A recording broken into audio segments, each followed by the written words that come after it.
அமுதக் கடலே விரி கதிரால் யாவும் விழுங்கும்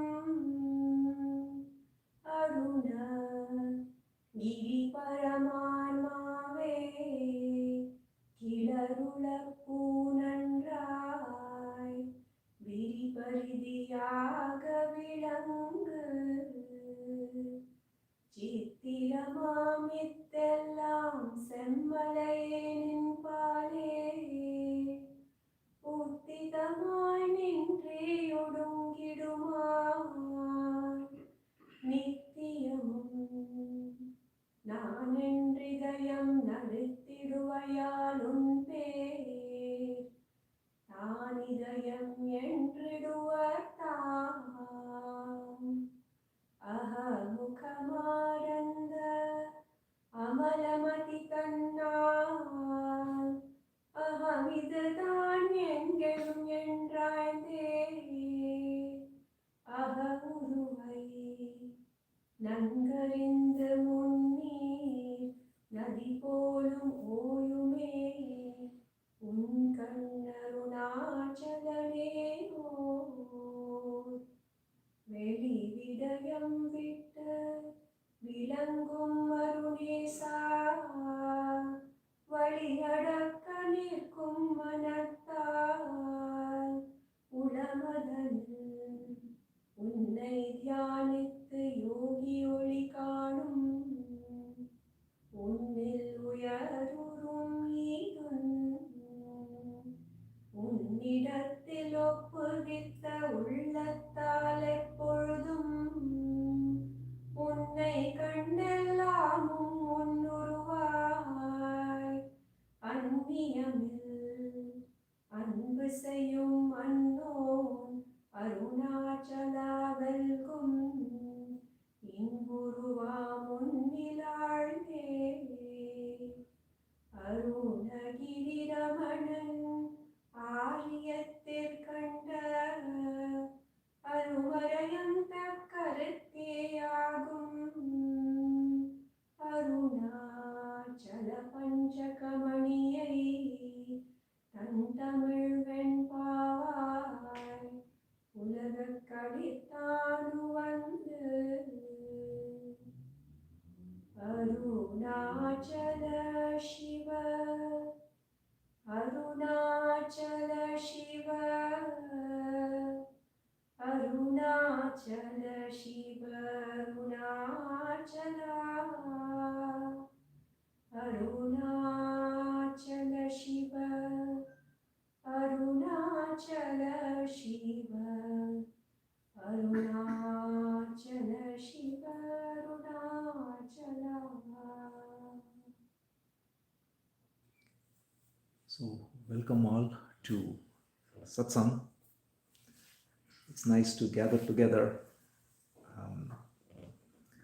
This is the first official Satsang we are having in this new ashram.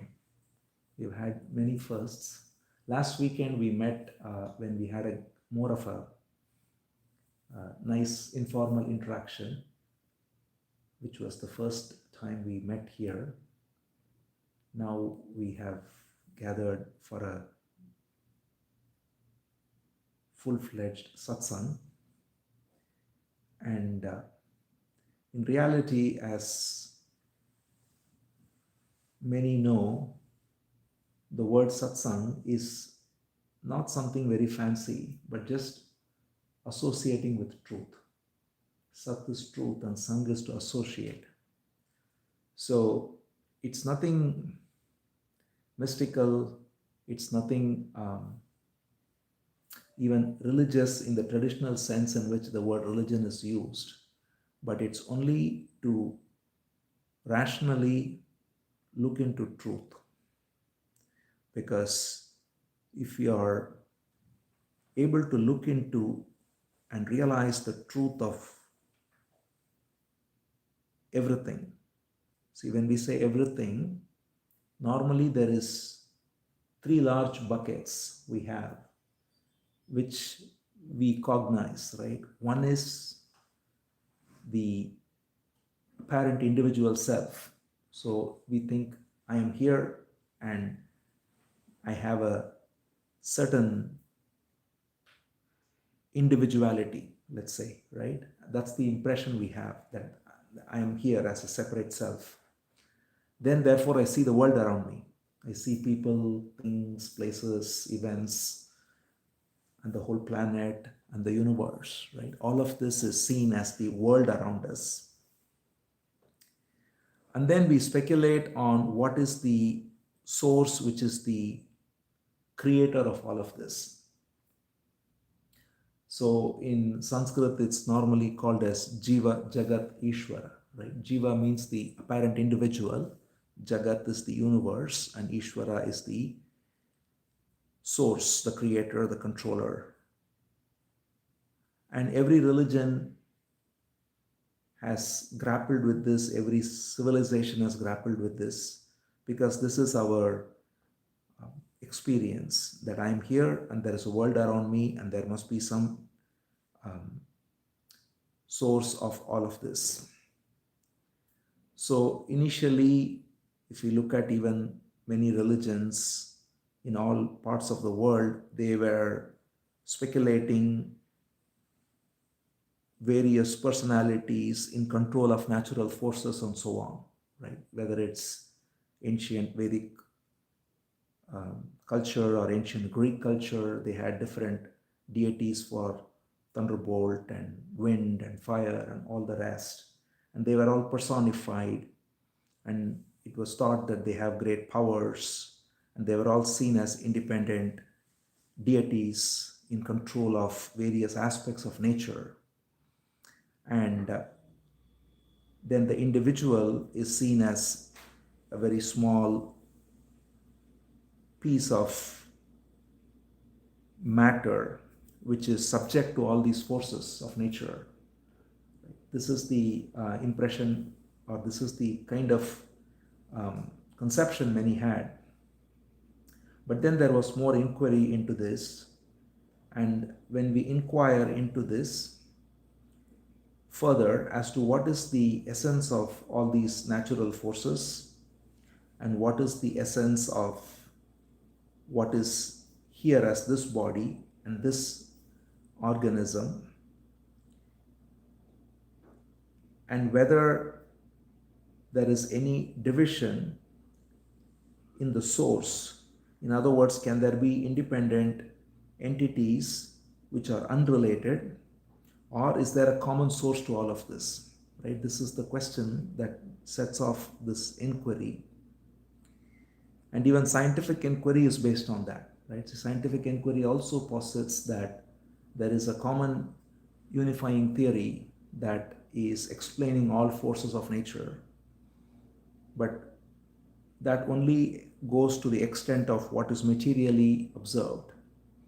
But then there are things such as thoughts, feelings, what is called as the mind, which seems mysterious because it's not something that's observable as a phenomena of matter. So all of this is what makes our life, right? So, and why is this relevant?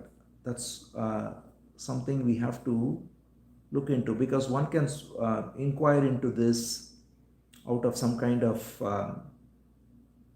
curiosity or just speculating philosophically and so on, right? But that's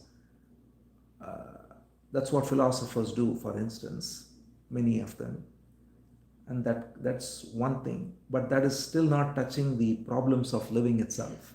Right? So why is this important? Because we have in our lives various problems that we are encountering.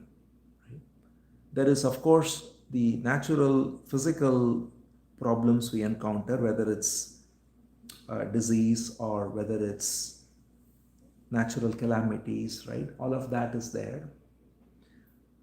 But we also more significantly face a lot of psychological problems, right? Whether it's which is suffering of a broad kind, whether it's comparison, whether it's envy, whether it's worrying about what others think of me, the images we have of others, what they think of me, what I think of them. And this results in conflicts both domestically and internationally, right? Because we have images, for example, at an individual level, we have image at the religious level, at the national level, and these images are in conflict. That's why we see wars playing out, and that's why we see domestic disputes also coming about. So all of these have the same source, which is rooted in psychological suffering, right, of various kinds. So the inquiry into truth is not simply a philosophical exercise to satisfy our curiosity of some kind, but it's to actually be free of the problems of living itself. And there are many problems we have, as we said, and all these problems are real at all levels, right? So if you are in high school, for example, there is,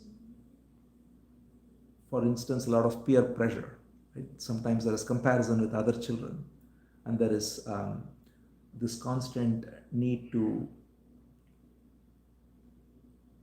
be better than the other person. This is what the system is pushing normally, right? There is comparison, there is therefore competition, and there is peer pressure and all of that. And then we grow up into uh, working, and there also we see these problems. And then relationships even more so have these problems, right? So all of these bring about these problems. So it's important to recognize that the inquiry is connected to problems of living, right? We are not here to escape from, see, otherwise we can gather together like any gathering where we can speculate on some philosophy for half an hour, 1 hour. It feels like a nice intellectual escape. Then we go back, and then we have the same problems, we have the same images, we have our identities, all of this comes back. So that's unfortunately what happens in many cases. So we may go to temples, we may go to other religious places of worship, we may go to gatherings, but if we use that as a way to sort of escape our day-to-day problems, and we just because of whatever identity we have, and we have projected this identity of God outside as well, and we get some temporary solace from such places of worship, let's say, but it doesn't touch the underlying problem, right? Because we are still, all of this is in our subconscious, all these egoic images we have, the complexes we have, maybe we feel superior, maybe we feel inferior, all of these problems are there which makes the content of our consciousness, right? It's what is there in our mind, and we many times try to ignore that or sweep it under the carpet, as it were, and then just either go to some kind of a religious escape, or sometimes we go for some other form of escape, right? So entertainment of various kinds are also indulged in with the same attitude of escaping from the problems of living. So that's what satsang is about, is to face them directly and be free of them, right? It is not to escape the problems of living. It's not to speculate on philosophy, but it's to integrate the two, which is to recognize what our problems are and how can I be free of all these problems so that I can be living with freedom, strength, happiness, and joy, right? And to bring that about is true religion. So that is why religion, in its root word, or the word dharma in Sanskrit, means to be in sync with our true nature, right? Our true nature, what is our true nature, what is our true essence? That, to come upon that, even the English word religion comes from the Greek origin, which means to reconnect to our source, right? So the source of our being, what is said to reconnect to that is religion. So to do that is to be free of all of these problems, because when we are caught in these problems, see, if we have some real problem in life, which is a technical problem or a um, scientific problem or anything, right, where we can actually apply our mind and we can focus on the problem and we can solve it. It can be anything. It can be setting up a house, it can be work problems, it can be assignments, it can be whatever it might be, right? That's one set of problems. So that's not the set of problems we're talking about here, to be very clear, right? So there are various solutions for that. So if you have a math problem, you go to a math teacher. If you have a cooking question, you go to a cooking channel, right? So there are problems, simple problems, functional problems of living, which are essential to solve and which don't create any suffering. There is a problem, we figure out the solution and we address it. But there is a whole other realm of problem, which is what we call the psychological problems, right? Which is what we are focusing on, because unfortunately, for most of us, and that means all 8 billion humans, not just us here, it takes up a vast portion of our time and energy, right? We are constantly caught in this psychological suffering, which we can see in this world is causing havoc at all levels. So if you look at any war that's being waged, it's purely because of psychological identity, right? We have to recognize that any conflict of any kind, whether it's a small conflict between two people or whether it's a conflict between two nations or two religions, is because there is identification with a particular sense of me, with a religion, with a community, with a nation, and then there is someone else with a different identity and there is a clash. And so that same clash between identities is what happens domestically too. So we sometimes don't recognize that all problems of this nature, psychological problems in nature, which causes conflicts, which in turn results in anger and greed and all the rest, all have only one source, which is that we are caught in an image of ourselves which is constantly taking over the organism, and we are always trying to conform to this image we have, and we are also in the process projecting images onto other people as well, and then we are relating only through these images, right? This is what we take the self to be. When we say me, we take it to be this image we have here, and then when we say you, I take it to be the image I have of you, and then there is a conflict between this image and that image of either I like it or don't like it, and all of this happens, right? So true self inquiry is therefore to question whether it is true what I take myself to be, right? We can put it simply like that, right? Because when we take ourselves to be this sense of self we have created over time, right? We have got all these ideas, we have built these belief systems, these likes, dislikes, judgments, all of this put together, and we think that's myself. That's the impression that I have of myself. And then therefore I'm projecting a sense of self on others as well.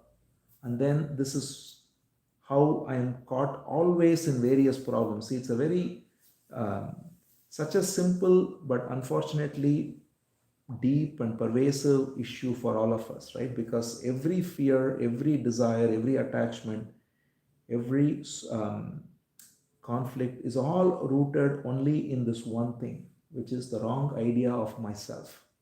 Because I have the sense of self, which is identified with an image, that image becomes important. And the important thing there is the image is constantly shifting as well.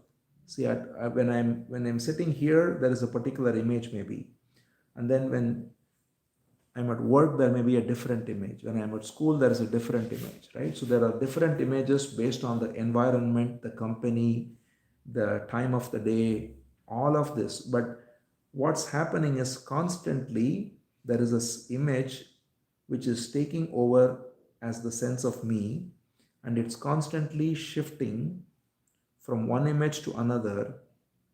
And at any given point, that image becomes our center, right?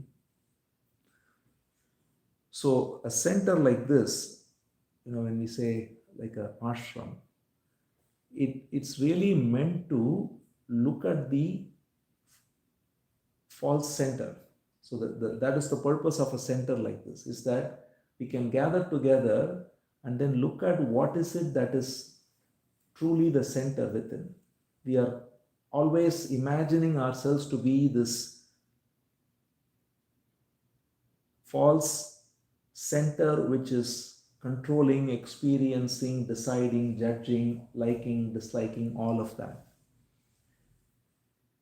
To look into this and to see whether this is truly the center or am I caught in some illusion, right? This is the question that is essential for, or which is the essence of self-inquiry, and which is, put it in a different way, simply who am I, right? When I say who am I,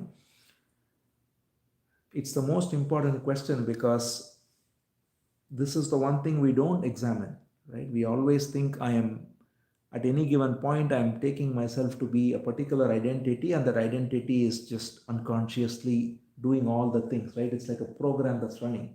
It immediately boots itself up, and then there are judgments and anxieties and worries, and then after some time, another identity comes, it does the same thing, and so on. So to stop and to take a step back and to look at who am I really. So that is the essence of self-inquiry, right? And when we look at it, then the first thing we notice is that all of these keep shifting, right? So the one thing we see immediately is that no identity is fixed. It's constantly changing, right? So I always use this word I'm having the sense of me, but what I take this me to be is always changing.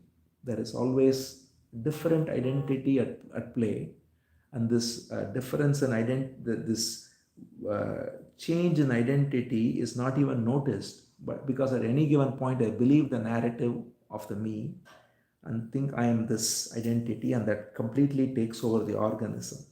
So when I notice that, when I say an identity, what is it? The identity is nothing but, we can put it simply as I am plus a thought, right? So there is a thought of some kind, whether it's because everything we take ourselves to be, whether it be a personal identity or a national identity or a religious or racial or whatever, is all a thought that is superimposed on the sense of I am.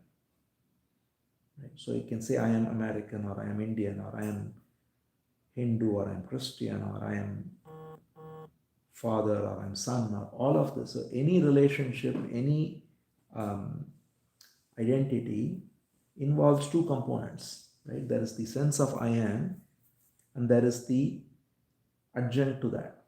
So the first thing we recognize is that there is this commonality between all identities, which is the sense I am. The thing that's superimposed on the sense I am constantly changes, but the sense I am remains the same, right? And it's true with others too. It's true with everyone. If you look at anyone, they would say many things. They would say, I am depending on, I'm socially this, I'm culturally this, I'm that. But the thing that's constant is, among all of that, is the sense I am, right? So the sense of presence, which we touch the heart and say, every one of us, is the common factor, whereas what is superimposed on top of I am is constantly changing. Right? This is the first and the most obvious and yet always missed fact, right? Is that we are emphasizing on the changing thing and not recognizing that which is unchanging. We are focused on, let's say,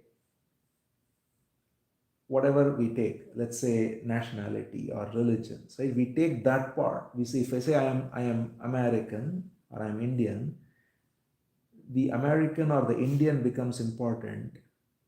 But who is calling that identity? The sense of I am that's making it important is not recognized. So what's making, see, I don't care about some nation on the map as long as I'm not identified with it, right? The moment I'm identified with it, I care about it. So what makes anything important is the knot between the sense I am and the thought, right? That knot is what makes any identity important. And we are constantly looking, so when we are, the mind is capable of processing and thinking and perceiving, but in the process, we are latching on to certain thoughts due to the conditioning of society, of family, culture, whatever, as the identity of the self. So we are constantly reinforced. So if you look at the easiest way to always see this is, if you look at a little child, before a sense of self is developed, they are only responding to stimuli in front of them, right? If you give a child something, they take it, they're hungry, they cry, whatever, there is just a natural response to stimuli. And there is a total attention because each moment they are completely present. That's why it's always so refreshing to be with a little baby, right? A little 2 year old up to a certain age, because they are completely present. But the moment the child grows up, because the thinking apparatus kicks in, which has got a great role to play, right? So we cannot all, the important thing is to not remain like a child, because that's first of all not even possible. It's natural process of growth. But also recognize that the child is in a unconscious state of bliss, we can say, because it has not come into this um, awareness of thinking, intellect, memory, and all of that. So we have all of that, right? But that also is the curse we have, because the very same thinking apparatus, which is able to produce all of this, because the little child is completely um, unprotected, right? From everything. We have all of this that thought has created, all the technology, everything, right? I mean, when we say technology, even fire, coming up with fire was the first thing we came up with, how to create fire, and then house and mastering the elements, and then now of course we have up to artificial intelligence, right? All of this is basically product of thinking. So thinking is very essential, but the same thinking apparatus also creates the psychological identity, right? We are constantly caught in thinking which says I am this or I am that, I am left, I am right, I am, you know, whatever, right? All these polarities we have, all of this is based on thinking, and that causes conflict, right? So the whole process of this, to put it in a different way, is to put thinking in the right place. Thinking is essential where thinking is needed, but our problem is we are thinking where thinking is not needed, and we are constantly thinking. That's why it's always chattering in the brain, commenting on others, worrying about ourselves, all the self-judgment, judgment of others, all this is going on, right? So to be free of all of this is the essence of satsang, right? So it's not something, again, as we said, it's not religious in a traditional sense. It is not about um, any mystical experience of any kind. It's not about philosophical speculation. It is about living free now, right? So the word used in Sanskrit, that's why, is Jivan Mukti. Jivan Mukti literally means living free. Jivan is living, Mukti is free. That's it. It's very simple. And that living free is the is our true birthright, right? To come upon living free is the essence of true religion, is the essence of true inquiry. And that living free is not an experience that comes and goes. It's not knowledge that we can gather. It is about being present to each moment without any filter that is causing us to be divided in our attention, right? So normally when we are listening to something, watching something, reading something, we find that our brain gets divided because we are not only listening, but we are also having a commentary within, whether we like it or not like it, what is the right thing, this, that. So there is a listener and there is a listened, and both are operating, and there is a duality. So when we say duality, it's not something very fancy. We don't even need to use very fancy Sanskrit words. The simple duality between the listener and the listened, or the observer and the observed. That's the problem of duality, right? Because we think I am the listener and you are the listened. And so I have an image of you, I have an image of myself. And then whatever you say, I am filtering it through the image I have of you and of me. And so I'm not actually listening, but it's through the filter. It's like wearing tinted glasses and seeing the world, right? You don't see the world, you see it through the colored glasses. So the world appears green or red depending on the glass I wear. That's what we are doing inwardly, right? We are always wearing a filter, and the filter is the listener or the observer who is always filtering the perception. The sense perception that's coming is filtered through the filter of this image, which is the listener, and thereby it is corrupted. So when we say non-duality, it is nothing but dissolving this difference between the listener and the listened. So when we recognize that the image that is causing all this judgment, all this filtering, all this chattering is nothing but thought that has been accumulated over time, which is creating this identity as myself. And that self identity then becomes the important center from which I am listening. So there is the sense I am, and then there is an identity that is superimposed on top of the sense I am. And that becomes now my self, quote unquote. And then that self is then listening or hearing or watching or whatever. And then there is always this, therefore, this distance, duality between the listener and the listened, right?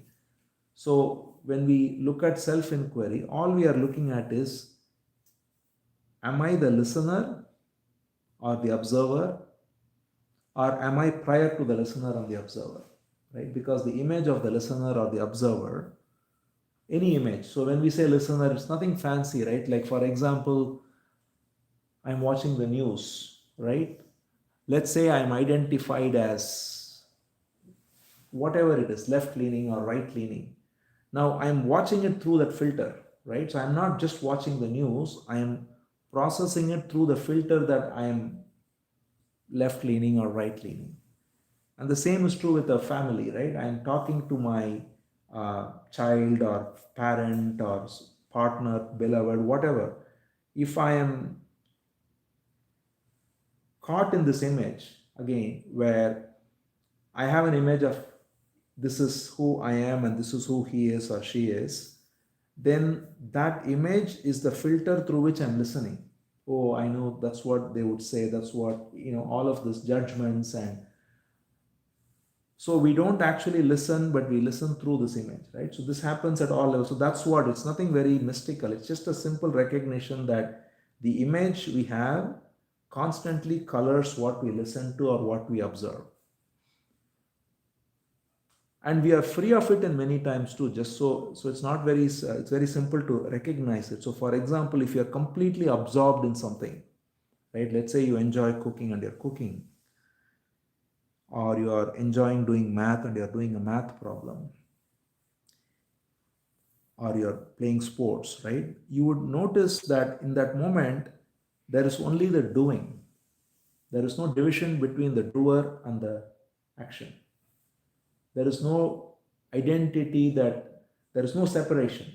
That's why we find that many of these things are so rejuvenating, right? If you play sports, which is so absorbing, you come upon the state of inner stillness because the mind is completely free of this division.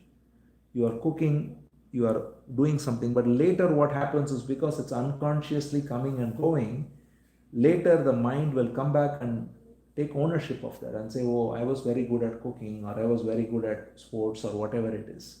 But in reality, there was the attention which was free of division, which made it so beautiful, that moment.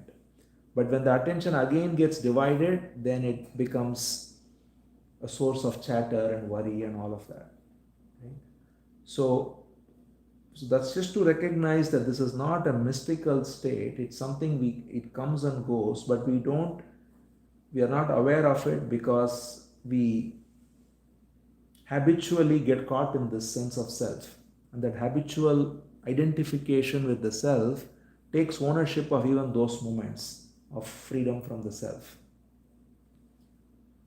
So the pointer of all of this is to consciously be free of this false idea of the self, and thereby recognize the stillness within, which can be said to be our true self. So when we engage with something, if I'm not caught in any identity, and that begins by being aware of the identity, right? I don't need to do anything. I cannot say I'm going to be free of this identity, because that will be another identity that says I have to be free of this identity. But if I'm just aware of it, if let's say a judgment is rising because of a particular identity, or if let's say I'm comparing with someone and I'm worried about myself, what they think of me, or I'm thinking something about the other. So all of this movement of thought that is happening, whichever way it is, if I'm fully aware of it, right? And if I'm totally aware of the movement of thought that is coming, and I listen to that as well, right? And ask, who is having these thoughts, right? That's another way of asking, who am I? Who is having these thoughts? We recognize that these thoughts are coming and they are masquerading as the self, as the me, but in reality, they are just thoughts coming and going, and there is nothing that is fixed there. But the only thing that's fixed is the sense of I am, that is identifying with these thoughts and thereby getting caught in this movement. So, to be free of that is to remain aware of all of this movement. When we are aware of all of this, and thereby we say that there is all this thought movement happening, and they are coming and going, but there is something that is here that is free of this movement all the time, which is the sense rising as I am. And the sense rising as I am is the one thing that stays throughout the day, right? But the amazing thing there is, even that dissolves when we go to deep sleep. So when we go to deep sleep, the sense of I am dissolves and there is complete stillness. But from this stillness rises in the morning the sense I am, and then it gets identified with all these thoughts, and then we go about. So if we go back and we recognize the sense I am, right? Completely decouple it from all thoughts and just recognize just the pure sense I am, which is here rising as this sense of what we think is the self. But if we just hold on to that, we don't go outwardly with it, by identifying with various thoughts, but we just hold on to that. Then what happens in deep sleep, where that dissolves into stillness, but it happens again unconsciously, right? And that is why deep sleep is so rejuvenating, because we are completely in stillness in that deep sleep. But when we are able to consciously hold on to the sense I am, and that requires alertness, right? When we are alert, we are not alert, we get identified with these voices, and we get, I am the listener, I am the observer, I am all the rest. But if I'm not identified with any of this through alert awareness, and I just remain as this pure sense I am, then that pure sense I am, when it is not identified with any form, thought form that is, it dissolves on its own into stillness. And that is the whole process of self-inquiry.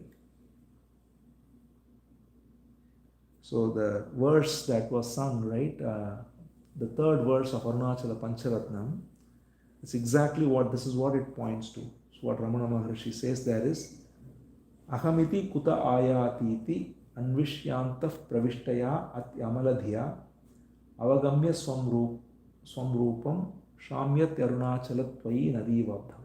So Ahamiti kuta ayat, where does this I rise from? When we recognize this me coming forth from the sense I am, Anvishyanta means to inquire into this. When we inquire into this with clarity, Amaladhya, with clarity, right? So this, all of this is to bring forth the clarity. Because when we are not clear, we are unconsciously identified.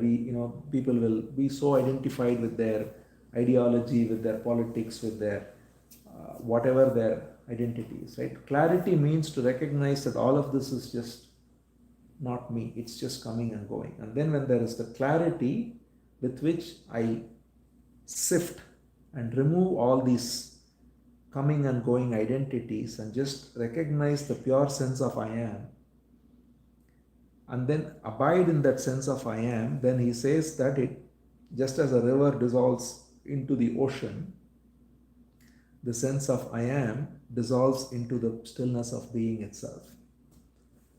And that stillness is the source of everything, because that is the nature of pure consciousness, which springs forth as all the various forms that we are seeing outwardly and inwardly.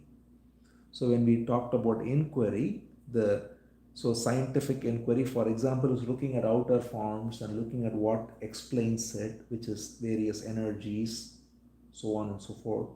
Then there are all these inner forms, such as thoughts and feelings and all of that, which always is very difficult for a scientific inquiry. But when we look at all of this together, and we recognize first by going within and recognizing what is it that's coming forth as I, and getting caught in all these identities, and thereby creating all the problems that we are constantly caught in, by disentangling from all of that, going to the pure sense of I am, and remaining with that sense of I am through awareness.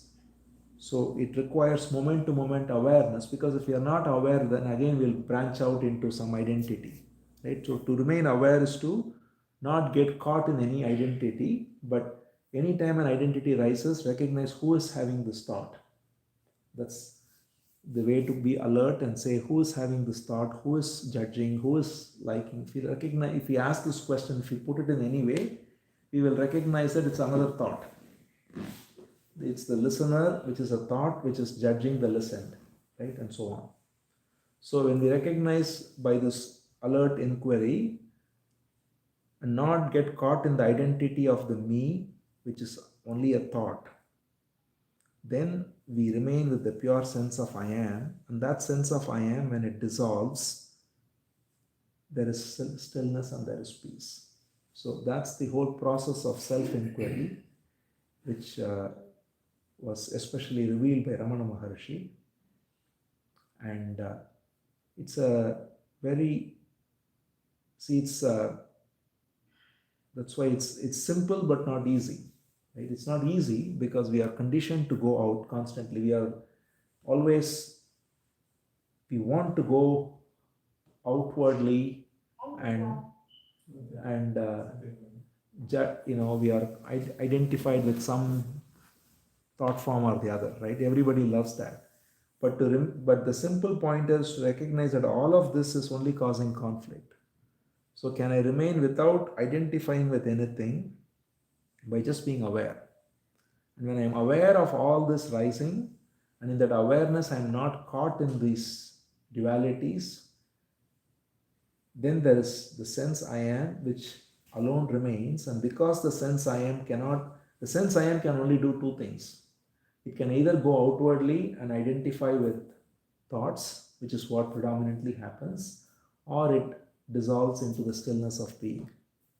So when we don't identify with any thought, when we are alert and aware and not identify with any thought, then the pure sense I am dissolves into stillness. And that stillness is the essence of being itself, which is also the energy that comes forth as becoming. All the activities of thought and all of that is coming forth. This is the source of everything. So that's why in religious iconography we call that stillness as Shiva, and the power that comes out of it is Shakti. So this stillness is ever present, pure beingness, from which comes forth this energy.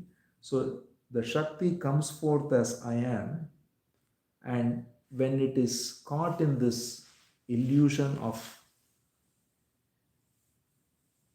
avidya, they say, ignorance, right? Then it gets caught in, and that's causing all these activities, right? All this conflicts and wars and divisions and depression, you name it, right? So every societal problem which is not biological in nature, right, is due to this illusion. But the same energy also comes forth as grace, and that grace is what this sharing is, right? Whenever we come to the real pointer of a true sage, it is also coming forth from the same energy. So that's why it is said that this energy has both ignorance and grace. So it brings forth ignorance, which is causing people to be trapped, which is part of the play of the divine. But it also brings forth grace, and that grace is what reveals this truth, that it's nothing but the same divine that's coming forth.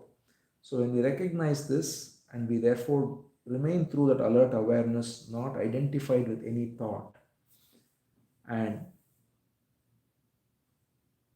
thereby remain with full attention. So that's why this is not something that we need to even necessarily close our eyes and meditate only for that. That's helpful, but that's not the only time. Because even when I'm engaged in a conversation, or when I'm doing any work, right, if you're constantly aware of this me rising, right, it's taking ownership and saying, I'm doing a great job or I'm doing a terrible job, whatever it's saying, being identified with all of this causes us to get into all these troubles. But if you're aware of all of this, then we are not caught. So to be aware moment to moment, each moment if you are aware, and thereby keeping this inquiry alive and not caught in this identity, then there is this pure energy that's handling everything without the sense of me. So activities don't stop, but in fact activities happen very perfectly. Just as we gave this example of how sometimes we unconsciously go into that, right? We don't, when there is a complete sense of stillness while cooking, or while doing a math problem or whatever it might be, that shows that there can be intense activity without the sense of me. So to come upon that is the essence of freedom to be in that every moment, each moment to be aware and to not get caught in the narrative of the me, and thereby be completely free of any self identity, and thereby recognize our true essence as this silence itself, the stillness from which energy comes forth and does all the activities. So that's the essence of self inquiry. So we'll stop there and maybe have some questions or comments. Yeah, I just allowed the dialogue you shared. Thank you. I was kind of curious about once you go into stillness, it feels like you can actually go there, but then staying there is the problem because there is things that pull you out of that. You fall into that, and then there are things that pull you out, right? And so I think Bhagwan, I read somewhere that the prescription is to do that all the time, never stop, 24/7 is sort of, right? Because that's the way to, because that's the nature of the mind to kind of Correct. pull you out, and so the only way to overcome that is just to constantly Remain aware, yeah. The effort has to be there all the time. Yeah, well, yeah. Is that how? Yeah, so yeah, whatever word we use, effort or awareness, yeah, it has to be each moment. That's why you see it's like there is no place which is not free of this inquiry. That's why. I mean, even when you are driving, when you are doing anything, right? If someone cuts you off, if you get annoyed by it, right? Who is getting annoyed? If you look at it, then you recognize that.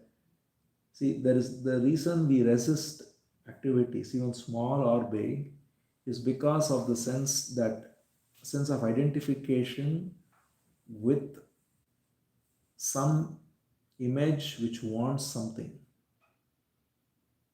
But if we don't get caught in that trap of identification, then we can respond to events. If even in the road we have a problem with the traffic, it doesn't mean that we don't respond to it. We respond to it fully, but without a psychological narrative around it, right?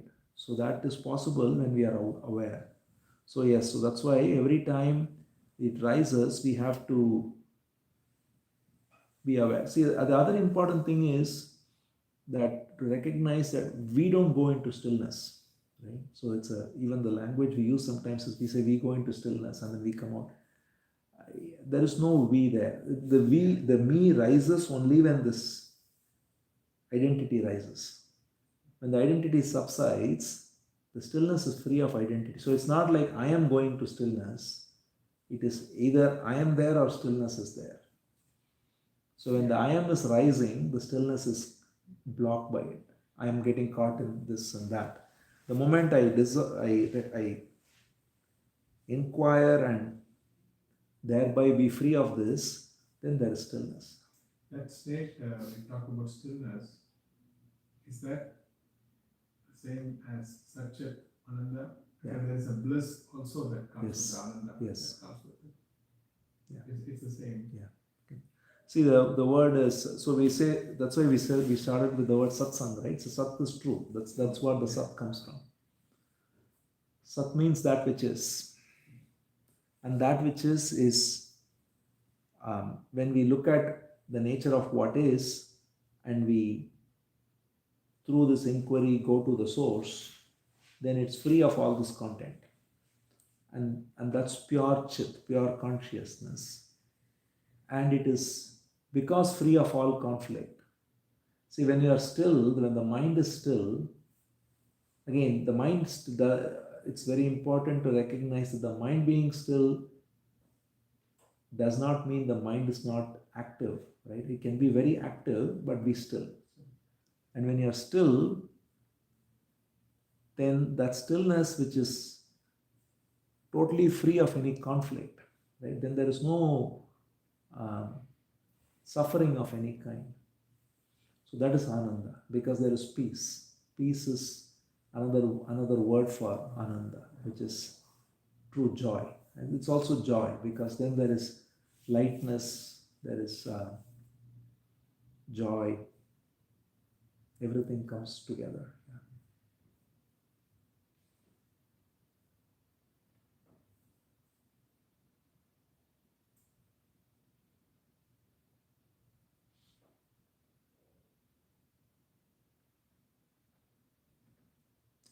Yeah. Did it make sense to you? Any comments you have? I would love to hear from you what you feel about it. No, it was very clear to me, honestly. You covered everything that I was having questions about initially. So Oh, nice.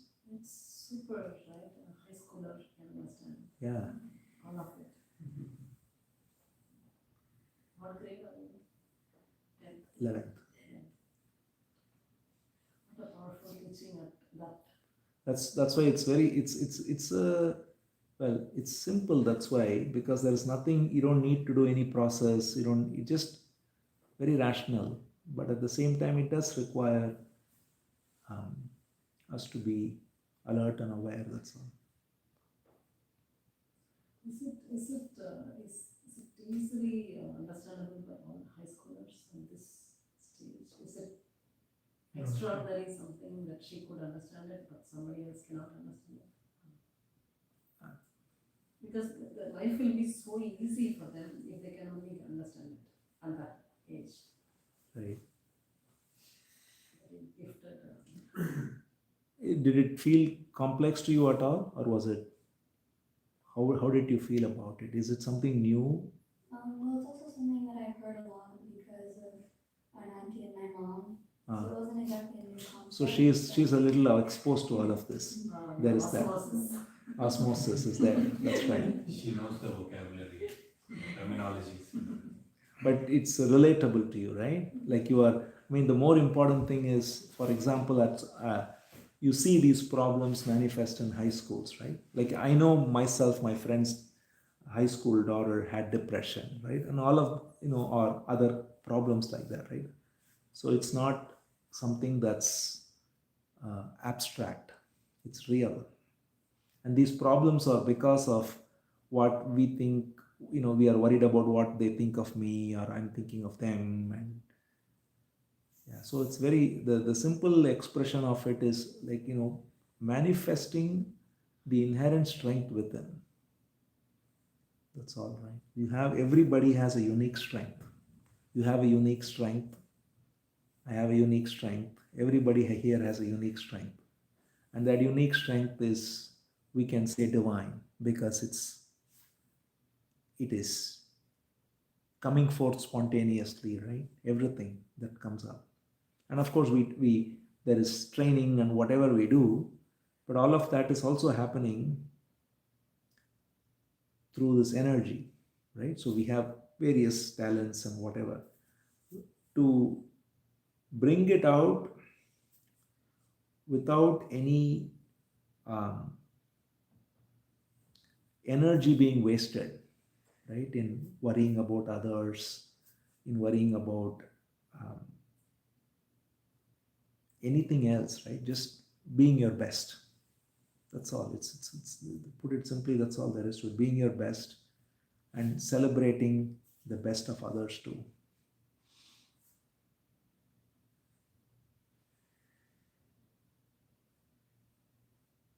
And then worry can sometimes be also, what the kids themselves, they push themselves really hard to, right? Yeah. And that is whether I did enough or not. It's not always about others, but also then. Yeah, that's what. So, and these things, that's why what you're saying is one thing is, like we also see, right? It's not just this, even the buck comes to you when you're faced with a situation, and are you actually applying the teaching you learned, and are you being able to handle it, right? That's correct. That's the true test, I guess. If that even for us also, right? We still.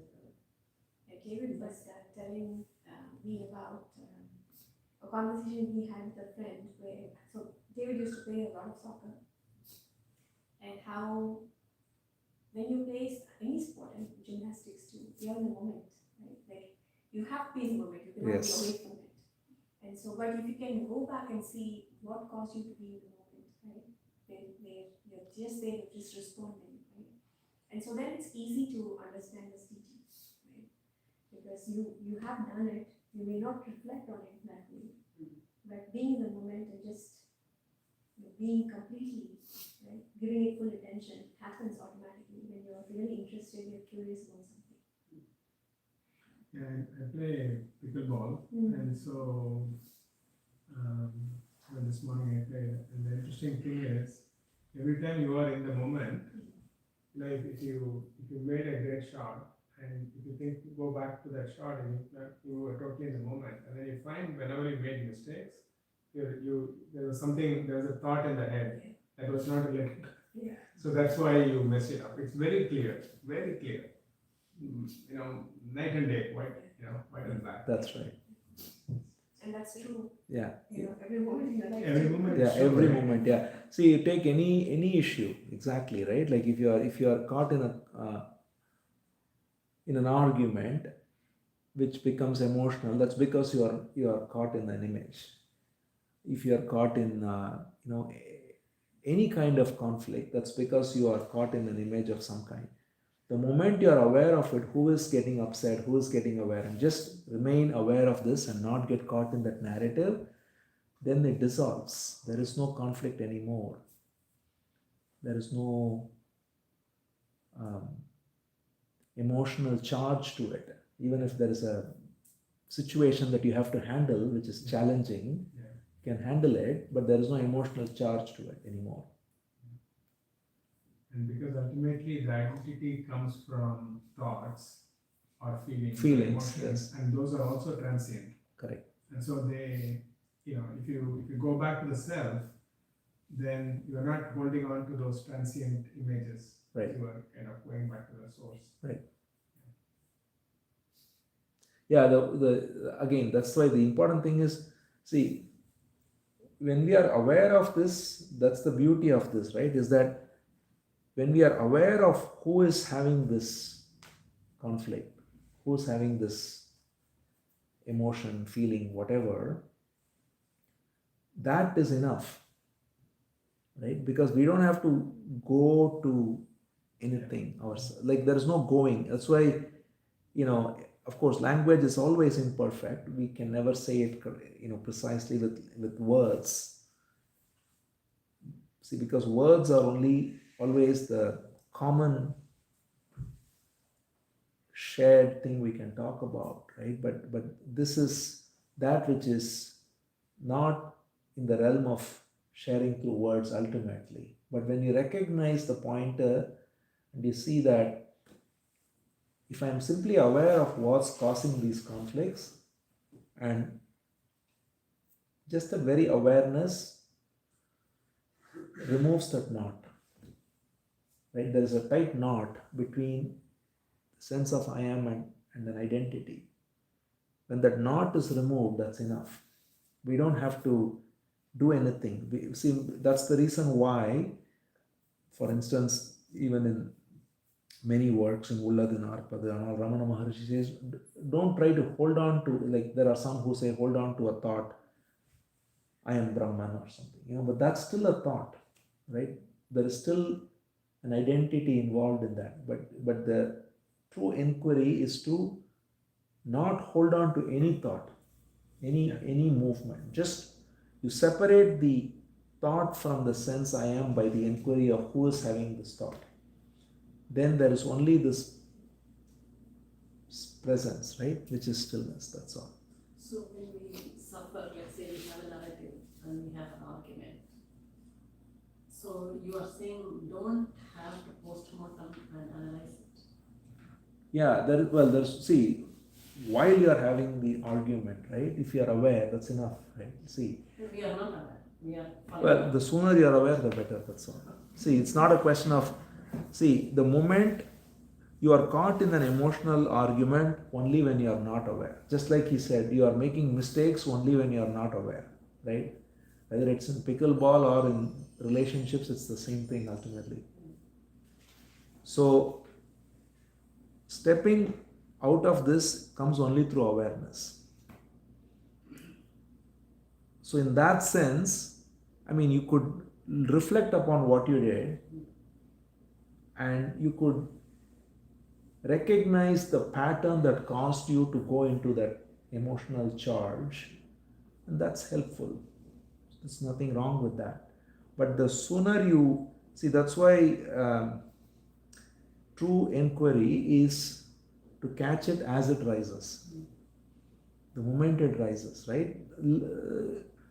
If you catch it later, if you reflect upon it, it can be of some help. But So his example, right, pickleball, so he misses the shot. So he wants to not miss the shot next time. What can he do? yeah, so there is no reason to reflect on the shot that went already, right? All you need to do is just be present to the next shot, right? Which is to not be aware of this thought movement that is taking your attention away and be free of it thereby. Yeah, it's just alertness and awareness. So That's there's it. since you talked about pickleball, there's a particular technique they talk about, which is like when the ball comes to you, you actually say ball. It's really a way of just being there, because now when the ball comes and when the ball drops, you say ball, right? It's just a way of just being there. So that this answer, I think, is you try to just be there and stay there. As long as you can stay there without thoughts pulling you out, you're going to play your best game, right? And that's true in pickleball or life.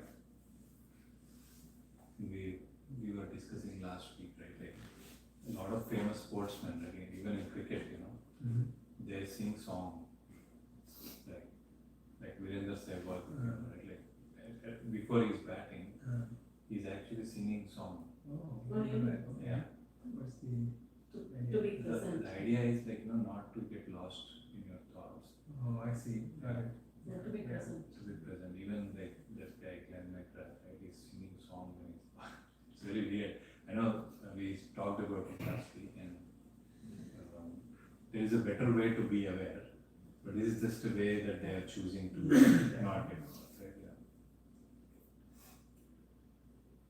Well, I've been thinking of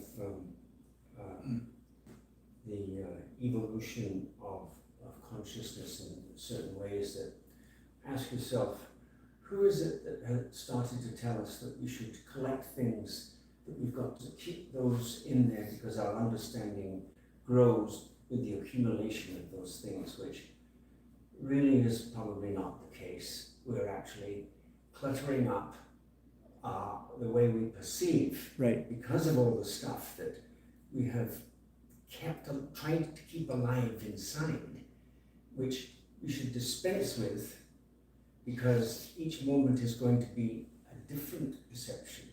There's going to be other senses in any particular moment. So go back before language. Before human beings, let's say, had language on a hunt,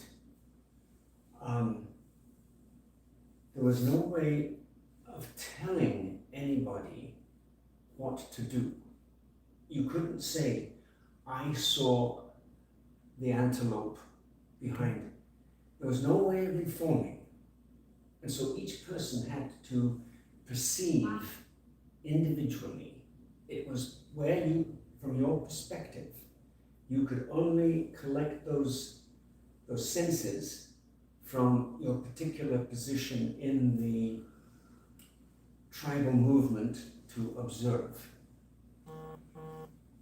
What did those people actually see? What really was going on? No interiority. There was no thinking complicated things in there. There was only this looking. The perceiving was all, everything. So the feeling was feeling, the looking was looking, the hearing was hearing, seeing. So that was a very different way of experiencing from what came about when language told us to have this chatter in there. Yeah, see, David, but that's exactly what I was saying. We don't even have to go to the. It's the same thing basically. Whether you go to the uh, cavemen who were hunting before language came, or whether you go even now to a 2-year-old, they're functioning the same way. That's right, and that is what the children Yeah. are doing, is doing pure perception. Perception, exactly. That's what I'm Pure saying. perception. So if not collecting not it, collecting, and analyzing exactly. it, just pure feeling, pure looking, pure. Exactly. That's it. See, And it passes, same with every minute passes correct. into the next minute. Correct. And same with see, the reason why, for example, people are fascinated with pets.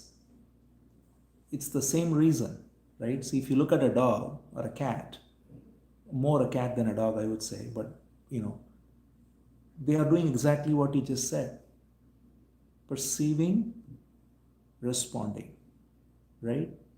That's what a dog does. It doesn't have the clutter because there is no language, as you said. The same is true with a 2-year-old, as we said, right? That's the reason why we like to be with animals, we like to be with kids, and so on, right? But that is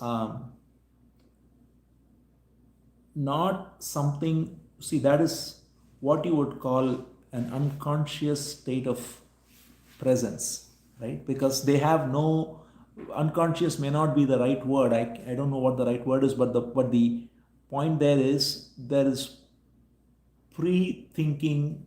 It's pre-conscious. Pre-conscious, that's a better word. Yeah, That's what it pre-conscious. is. Yeah, you could say pre-thinking. Yeah, but what we are at is so now we as thinking, feeling, intellecting organisms, we can't go back to that, No. right? So the solution is not to go back. Exactly. So we recognize that, but we recognize that that's the idea of the lost paradise, right? Or the whatever the you could apply the lost Garden of Eden, or whatever you call it. You come out of that. Now we have to go past that, right? So it's post thinking, we could say. We cannot go to pre-conscious, but we have to go to post conscious, which is to say transcend this mode of consciousness which is caught in all this clutter, as you put it simply. And when we see and thereby free the brain of all this clutter, then the brain becomes simple. So that's the word, there is a word used in that verse. I said amaladhi. Amala, a pure, clear mind. See, a mind that is cluttered is unclear, right? So to free the mind of clutter is to make the mind, the brain clear, and then it can hold what is necessary to be held with great efficiency. That's one way to put it, as you could say it's almost like a mutation of the brain from where we are. Chitta Shuddhi. Yeah, Chitta Shuddhi is another way to put it. Yeah, all of this. Mala. Mala means Ashuddhi. Yeah, so Mala means pollution. Mala means without any clutter. So the word he used, clutter, is the same thing. We have clutter in the brain because of all these identities floating around. And it's causing chatter, right? We are constantly chattering about something or the other. But when we are free of all this clutter, so all these hacks people have, like singing, as you say, they are ways to kind of temporarily free the mind of clutter, which is okay. But complete stillness means there is no clutter. Then you don't have to replace one with the other, none of that, right? You just remain fully present to what is. And then it's the still mind, which is no mind, which works. So is it a muscle to be trained? Is there anything to be trained to be present? It's Like not, without well. That song. Without that song. Yeah. The song is like, if I have a negative thought, replace it with a positive thought. Yeah. Temporarily it works. for Shiv or it works. But it works because he is there, he has to hit it, he needs to be present. So it works for him. So anything to be trained, to be present. I mean, it's not about training, right? See, you could say that it's some form of, there's an expression called neuroplasticity. You've heard of that, right? So you could say it's like that. See, because the brain, there is neuroplasticity, right? So normally our wiring of the brain is constantly going towards this clutter identity. The more you are free of it, the brain develops different kind of wiring too. Thereby you are not caught in that pattern. So it's not a question of training per se, but it's true that the brain itself can change to where you are not caught in those patterns. The more you are aware, the more those patterns become lose their hold because of the plasticity of the brain. It's like YouTube algorithms. I keep watching something Yeah, and yeah. it keeps giving me Right. Yeah, like polarized. right. I think if I can ask the question, I was thinking about Patanjali's words. He also, I think, talks about the same problem. He says yoga's chitta vritti nirodhana. Correct. Chitta vritti stopping of all the thoughts, right? But then he says that abhyasa vairagyabhyam nirodha, meaning Yeah, abhyasa is sadhana, doing practice, and then vairagya is detachment. Like that's the, I find that is the bigger thing, because all the attachments we have to world around us. Why does the chitta vritti come? Because of the attachments, right? yeah. See, when we say attachment, the main thing is attachment to the sense of self. See, the attachment. Why are we attached to anything? Because it's we are identified with it, right? It's the me that's identified with something. So if you look at the image of the self that's identified with it and be free of it, that is true vairagya. It's not just decoupling from outer objects, Yeah. but it's from inwardly decoupling from the sense of the self, which is caught in these, So going to the root of it. going through the root of it. Exactly. Maybe checking who is attached. Right. That's the same thing. Yeah, same thing. Also, I think talking about thoughts, right, like or language Yeah. itself, right? Language itself is not the problem, right? It's the psychological Correct. versus the function, right? Correct. Exactly. Vyavaharika versus Correct. Praktipa. Exactly. Yeah. I mean, I might be talking about something that's concrete here Right. in the real time, right? And I might be talking something in the psychological time frame about past or future. Correct. So I think that's the difference. Exactly. So that's the thing, David. So that's why I was saying, see, this clutter is because of accumulation of time, right? Yes. The time that we accumulate in the And brains. the attention to memory, thinking that's important. Exactly. So the psychological memory, which is psychological time, which is stored in the brain as clutter. When it's free, then you are not caught in this, right? So you could see, for example, tomorrow you have to catch a flight, you plan around it, that is necessary, right? That's not causing any issue. But if you say tomorrow I have to get, I will be happy tomorrow if I get this, right? I'm projecting a sense of self that will be satisfied only when this thing happens tomorrow, and I'm having these kinds of psychological images which are projecting through time a sense of fulfillment or a fear. On the other hand, oh, what will happen if I lose this tomorrow, right? So all of this desire and fear projected through time, past or future, is what causes this clutter. Otherwise, functional time, so that's why time, which is thinking, which is memory, is all essential in the functional realm. And that's what differentiates us from the prehistoric people, right? Like we are able to do all the technology work and all the things because of functional time, memory, thinking, all of that. But the problem is we apply the same apparatus in a realm where it's not needed. That's all, that's the only problem we have. And so to completely not waste cycles of thinking in that realm is to be fully available to what is to be fully present to what is. And that presence comes when there is stillness. So it's a very, and that stillness is divine because it's peace itself, it's joyful, it is the source of everything. I have a question. So I think of it as effort and training because if that is not your default, if it is not your default mode to stay in stillness, you know, if you have the tendency to Right. wander in the mind, right? And so you don't want to wander in the mind, you want to come back to stillness. And so it requires an effort on my part to intervene. Okay. And come back. And so I have to do that constantly. And so I call this as an effort or training. Would you, but I don't know if you agree with that, or because I sense that maybe you don't want to use those words. And I'm curious. No, it's just a language. So you could say effort. The important thing to recognize is that being alert and aware is essential, moment to moment, right?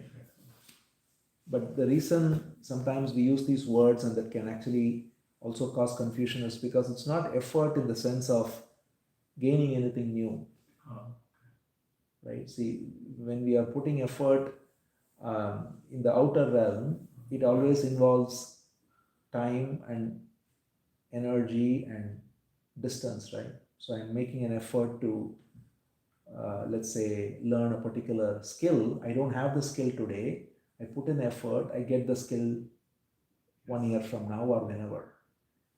Here it's not like that. Here it is ever present. It is not something new to gain, number one. Yeah. And number two, it is not I who gains it. It is the absence of this false me that reveals it. Yes. So in both sense, there is nobody here to make an effort, and there is no effort needed also. But what is necessary is alertness. So if you call that alertness as effort, that is, that's fine. But it's just to recognize that. If I say I have to be still, then there is again a sense of time which is bringing forth and all the rest, right? So that's all.